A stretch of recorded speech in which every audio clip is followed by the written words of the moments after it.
देखो, ये जो संजय सिरसाट है वो 15 दिन के लिए जब 2024 का विधानसभा इलेक्शन होने जाना था तो उसके 15 दिन पहले कोड ऑफ कंडक्ट के पहले उनको वहां पे सिडको एक संस्था है महाराष्ट्र में उनका वहां पे उनको अध्यक्ष बनाया गया और उन्होंने उस 15 दिन में 5,000 करोड़ रुपए की एक जमीन जो सिडको के हाथ में थी, ताबा में थी, वो एक बिवलकर नाम के परिवार को वहां पे दी गई।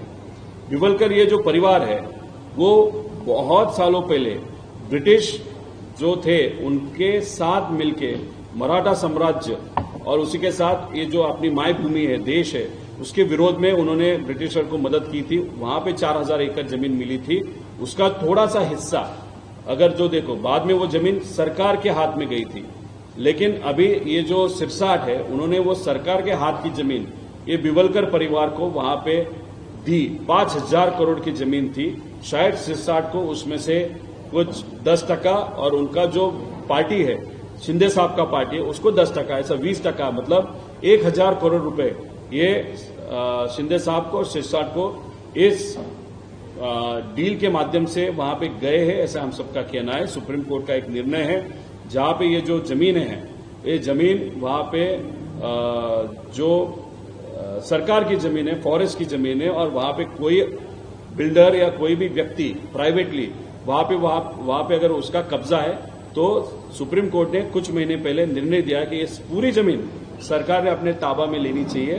तो बिवलकर को जमीन दी वो ताबा में लो और सिरसाट ने वहां पे भ्रष्टाचार किया है, पदों का गैर उपयोग किया है और अभी वो मंत्री है, इसलिए वो जिस विभाग के मंत्री है उस विभाग से उनको हटाना चाहिए, ऐसे हम सबका कहना है। देवेंद्र फडणवीस साहब को हम विनती करते कि आप स्ट्रिक्ट नेता हो, आप इस विषय में ध्यान देना चाहिए। उसी के साथ परसों 11 बजे सिडको के यहाँ पे हम सब हमारे शशिकांत जी शिंदे साहब होंगे, हम संजय राउत साहब से भी बात करेंगे, उसी के साथ कांग्रेस से भी बात करेंगे। हम सब वहां पे सिडको के अधिकारी को पूछने के लिए जा रहे हैं कि आपने ये करप्शन कैसे होने दिया।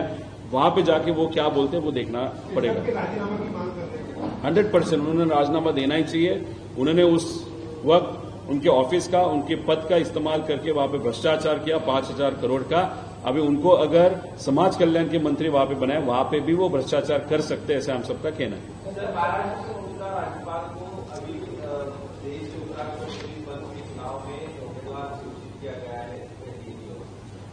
इससे एक ही पता चलता है कि महाराष्ट्र में वो राज्यपाल है अभी जो अभी देश के उपराष्ट्रपति बनने जा रहे हैं। फिर इतने पास, मतलब आरएसएस बीजेपी के पास होने वाले व्यक्ति को महाराष्ट्र क्यों भेजा गया? तो यहाँ पे ऑफिस सेटराइट करने के लिए, या जो शिंदे साहब का, अजीत दादा का, बीजेपी का जो वाद है वो वाद अगर एस्केलेट हुआ तो वहां पे कोई कंट्रोल करने वाला एकदम नजीक का नहीं, पास वाला एकदम विश्वासु व्यक्ति वहां पे होना बहुत इंपॉर्टेंट था। इसीलिए शायद उनको यहाँ पे राज्यपाल बनाया गया। अभी राज्यपाल का काम होने के बाद उनको देश के उपराष्ट्रपति वहां पे बनाने का बीजेपी वहां पे प्रयास करे, वहां पे वोटिंग होगा।